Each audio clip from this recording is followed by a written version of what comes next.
Welcome back to Beyond the Boardroom with David Reid. Today I have a very special guest. It's our band director, Mr. Eary. Mr. Eary, thank you for joining us today.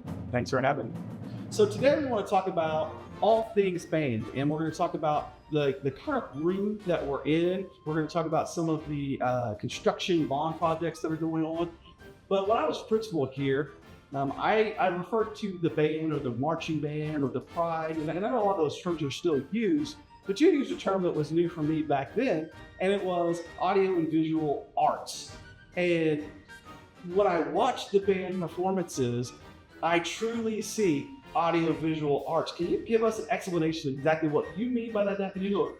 Sure. Well, some time ago, marching band in particular started to advance or go a direction where we not only had a color guard, which didn't have traditional musical instruments, but flags and rifles and sabers, but things started progressing in more of a dance-oriented sort of way.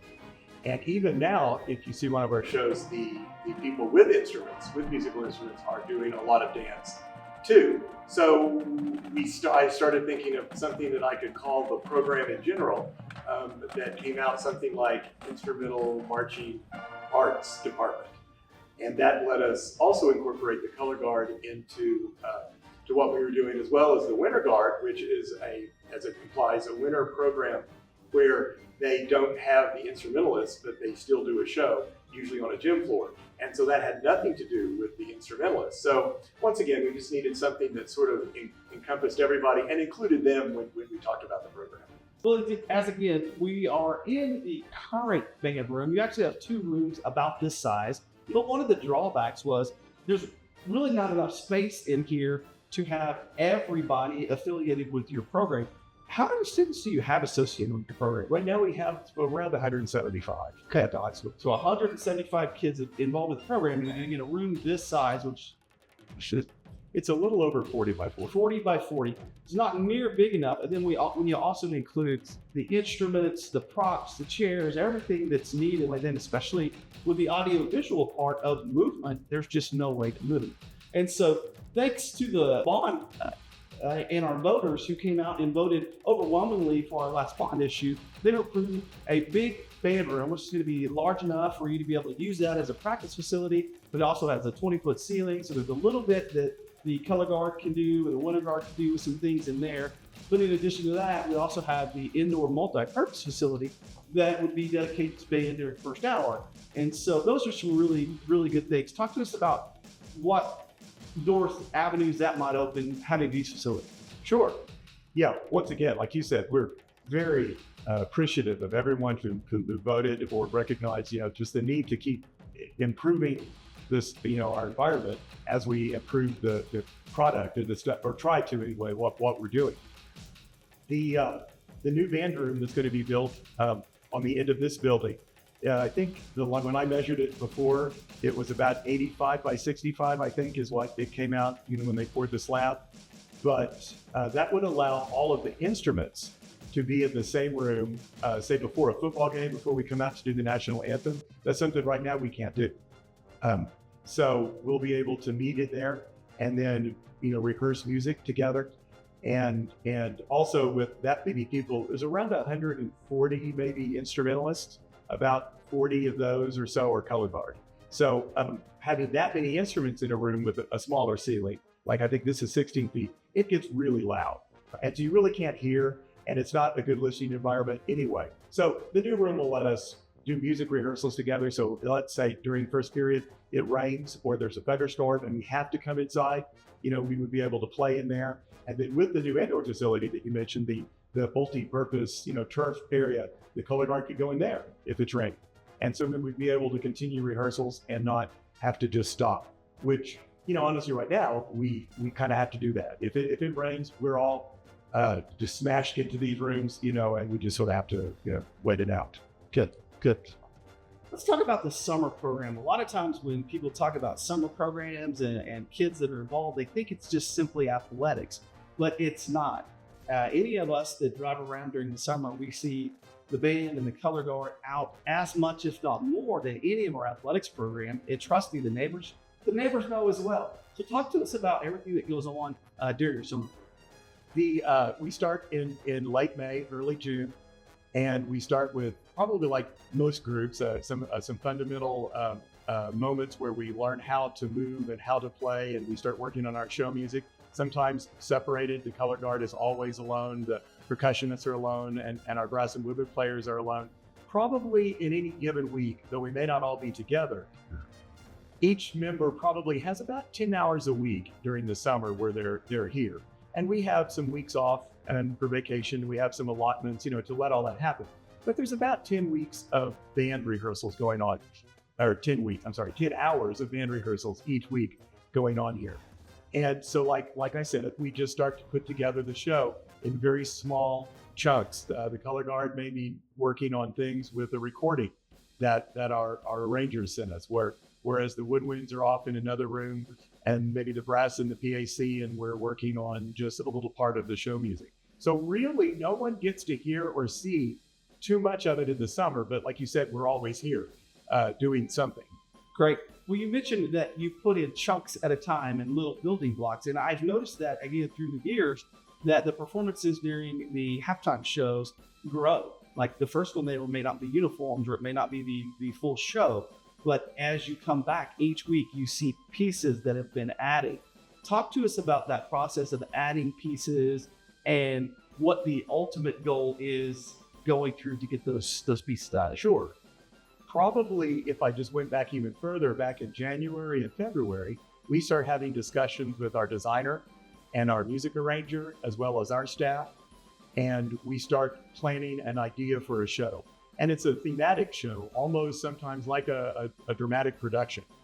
And it's just going to be done outside or on a turf field. And we're going to use some of the traditional things that you would associate with band. For example, I mentioned with color guard, flags, rifles, and sabers are the traditional equipment pieces. But you'll see them out this year with bouquets. Last year, there were these large roses that were in our show that all fit the theme of the show. And sometimes the theme of the show is derived on from a musical standpoint, like we like this music, what would go with it? And sometimes it's done from more of the dramatic standpoint, which this show that we're going to do this year is, like what music would go on with this story. So our show this year is called For Better or For Worse. And so in the opening segment, which like Mr. Reid mentioned, the only thing you'll hear at our first game is going to be the opening segment. It's going to be very up and bright. And we're doing some classical music that has wedding themes in it. You'll hear the traditional wedding marches that you might hear in the natural ceremony. We're going to have some props that are, right now we call them benches because they don't have their full design yet, and they really are just wooden squares on wheels. But they're going to eventually have vinyl wrap that goes around them that makes them look like wedding chapel benches, as well as 22 stained glass windows. And all of these are to give the idea of a wedding ceremony. In fact, the color guard, like I mentioned, they have bouquets at the beginning. And I've mentioned the band dancing, or when I say the band, the instrumentalists dancing. 9 of them are playing the very first impact that you'll hear in our show. They're with the color guard dancing. The color guard costumes, without giving too much away, are going to be white and give the idea of a wedding. The instrumentalist costumes are going to be purple tuxedos. And so sort of a Victorian tuxedo with a ruffle and things like that. So lately, the past 3 years or so in Choctaw, but longer in some other places, we've been not wearing the traditional band uniform during our competition show or the show that you would hear at halftime. And so we costume the band as well as the color guard. So again, it just goes to that idea that we're not just a band or a color guard. It's kind of a department of instrumental music and visual arts. And so it really encompasses just about everything. So Mr. Reid's correct. At the first game, you won't see any of the costumes. They're not in yet. They're tailor-made for every member. And hopefully by our September 20th home game, we'll have those. So you'll see just the first segment of our show. So we won't really get to the worst part yet. But if I could just throw in a little thing about the music, there's some music from classical music by Mozart, the traditional wedding marches. We're going to play a Dolly Parton song in the middle. So Mozart and Dolly Parton in the same show. This is good. And then at the end, it's music from the movie Psycho.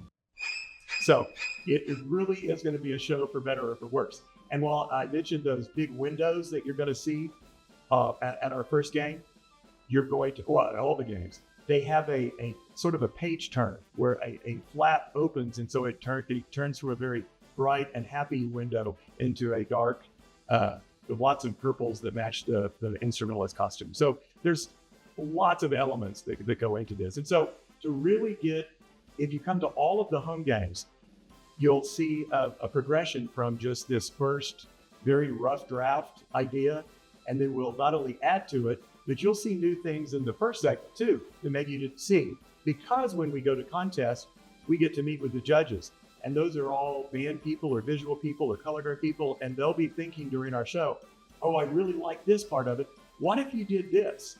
And so we are being judged and given points and rankings and things like that, but also we get to talk to the judges, and they're creative people, and we get to use their input to make our show better for the next contest.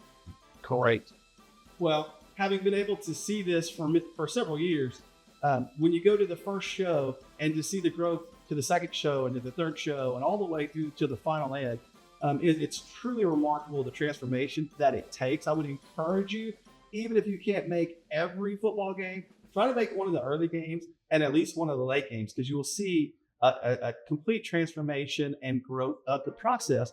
But it also, it's practice, it's trial runs, right? For a state competition and a national competition in Owasso and in Indianapolis. Talk to us about those two shows and also your highlight performance. You've got the date and time that we can say, this is the showcase performance. Please come see. This is where we're going to give our best. Yeah.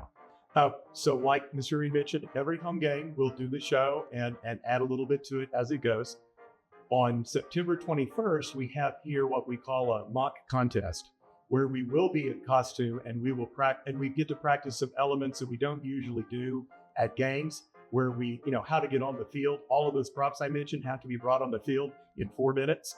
And so we use middle school students, band students as equipment team members, and as well as a lot of our parents. And we appreciate them more than you know.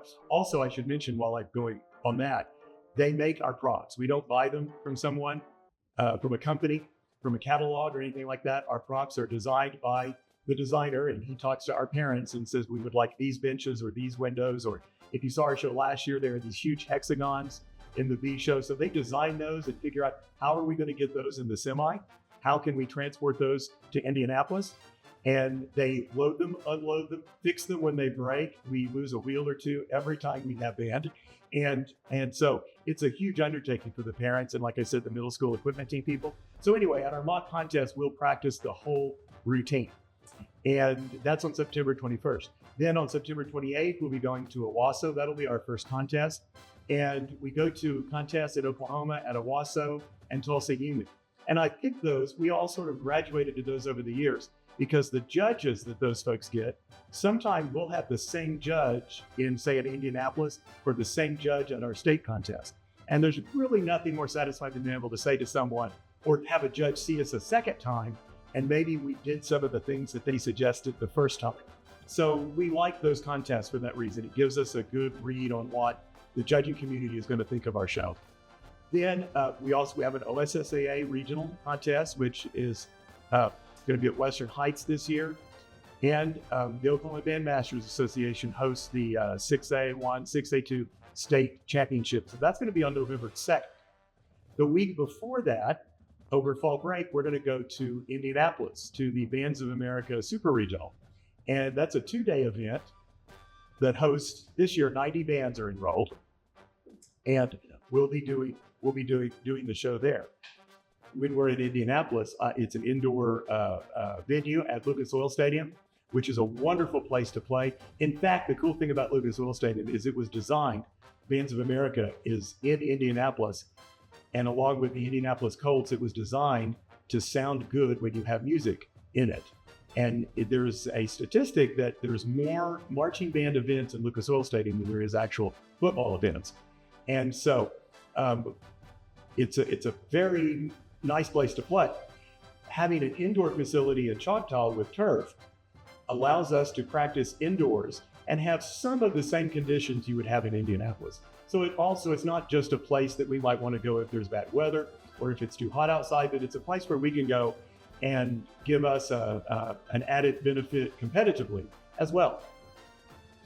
Perfect. Well, thank you for sharing with us today and talking about the efforts and time and energy that it takes to put forth an excellent product. Every year you guys put out excellent product. We've seen state championships. We've seen numerous high placing in national competitions, and you guys tend to just make it higher and higher. It's like, hey, we've never scored this high ever. And every year it tends to just keep growing. And that's really awesome. It's a tribute to you and the other directors, as well as the work ethic of the kids, the dedication of the families. So thank you everyone for being a part of this. Thank you for tuning in and looking and listening to what goes into making a great band program. Again, I know Ray has a quality of excellence, because when I was principal here, Percy Dukes was on the drum line. I love the drum line.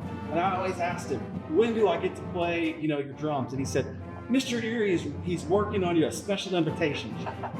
I'm still waiting on that invitation, so I know he wants excellent because I'm not there. Percy just got a shout out. Yes. Hi, Percy. So, thank you again, everyone. Thank you, everyone in the band. We're excited to see this, and please make your way out to see the shows. Thank you.